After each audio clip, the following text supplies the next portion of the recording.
तुमने थप्पड़ मारे ईशिल को?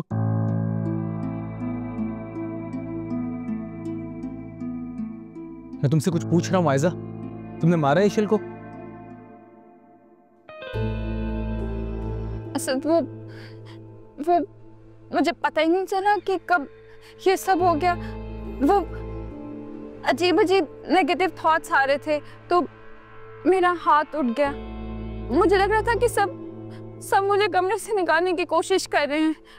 असद पता नहीं मुझे हो क्या गया है, अचानक मेरा मूड चेंज हो जाता है और फिर मुझे इतना रोना आने लग गया, मैं रोने लग गई। और अभी बहुत ज्यादा भूख लग रही है तो कुछ समझ नहीं आ रहा। अच्छा तुम बैठो, इधर बैठो प्लीज, मैं तुम्हें पानी देता हूँ।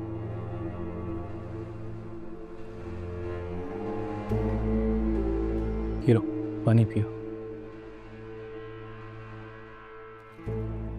ये बिस्किट वगैरह भी और वहां पे ड्राई फ्रूट भी रखें, भूख लगे तो खा लेना।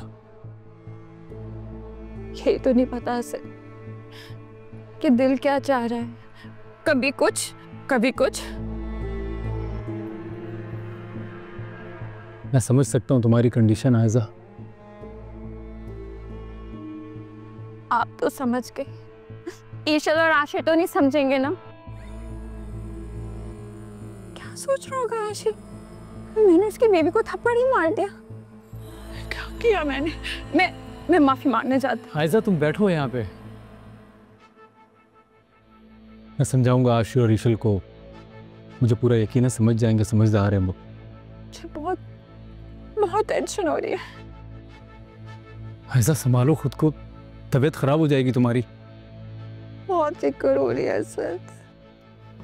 परेशान मत हो आयजा, ये तुम्हारी सेहत के लिए और बच्चे की सेहत के लिए ठीक नहीं है। नहीं, मैं अभी जाऊंगी ईशल के। आयजा मैं मना कर रहा हूँ ना, मैं तुमसे कह रहा हूँ ना, वो समझ जाएंगे तुम्हारी कंडीशन को। मैं बात करूंगा उन दोनों से। लेकिन सर कुछ नहीं होगा आयजा, मैं हूं ना तुम्हारे साथ। इस कंडीशन में ऐसा हो जाता है, मैं समझाऊंगा उन दोनों को, आई एम श्योर वो समझ जाएंगे। पक्का बात कर लेंगे? हाँ मैं समझा लूंगा दोनों को।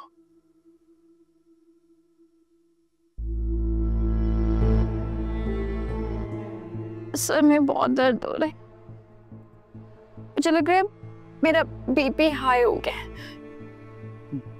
तुम रुको, मैं तुम्हारा बीपी चेक करता हूँ। बैठो एक मिनट, रुको। बच गए।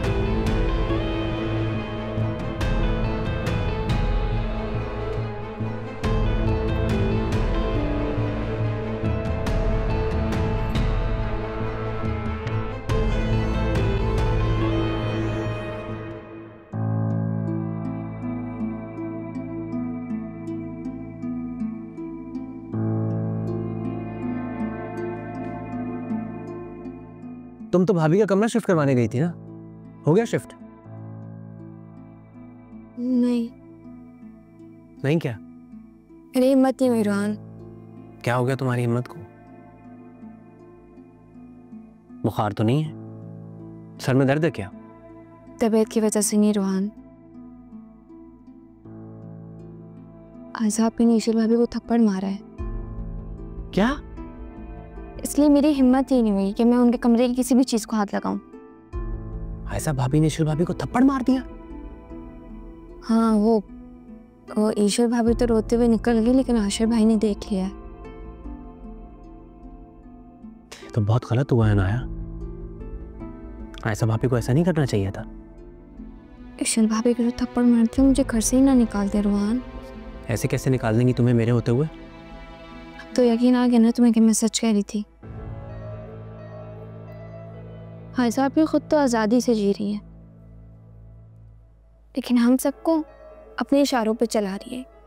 कहाँ आना है, कहाँ जाना है, क्या करना है, क्या खाना है, ये सब हमें उनसे पूछ के करना पड़ता है। घर के फैसलों के साथ साथ वो मेरी जिंदगी के फैसले भी करने लग गई हैं। चलो मुझे तो आदत थी बचपन से, लेकिन ईशल भाभी, इन बेचारी का क्या कसूर है? रोहन अब क्या हमारी जिंदगी के फैसले भी हमें आयजा पे से पूछ के करने पड़ेंगे? इनाया, तुम्हारी जिंदगी के फैसले तुम खुद करोगी। मैं किसी भी किस्म की मुदाखलत हरगिज बर्दाश्त नहीं करूंगा।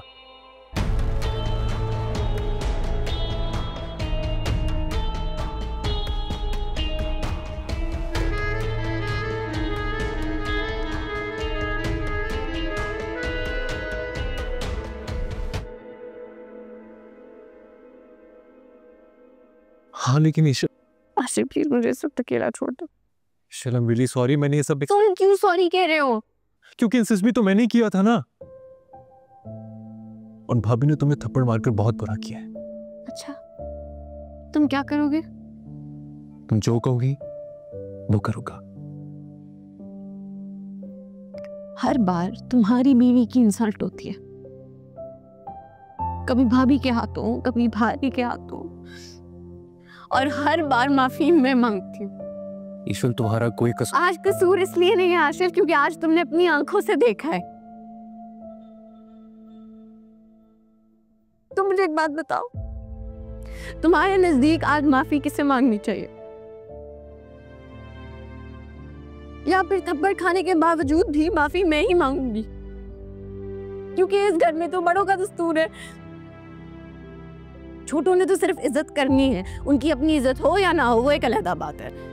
ईश्वर, तुम किसी से माफी नहीं मांगोगी। अच्छा, तुम असद भाई और अंकल के सामने जाके अपनी भाभी के खिलाफ कुछ बोल पाओगे? कह चुका हूं, सब कुछ बता दिया मैंने भाई को। क्या हुआ फिर? उन्होंने तुम्हारी बात मानी?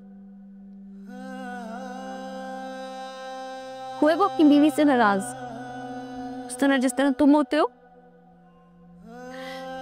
आशिफ, मैं तुम्हें परेशान नहीं करना चाहती, तुम प्लीज इस वक्त मुझे अकेला छोड़ दो। इशू ही पता है तुम्हारे घर में रहना है तो खामोशी से रहना होगा, और मैं वही कर रही हूँ। किसी और को अपने वादे याद हो ना हो, मुझे याद है। मैं तो वो नहीं रहा, मैं तो वो नहीं रहा, हाँ मगर वही है तू, मेरी जिंदगी है तू, मेरी जिंदगी है तू, गम है या खुशी है तू, मेरी जिंदगी है तू, मेरी जिंदगी है तू।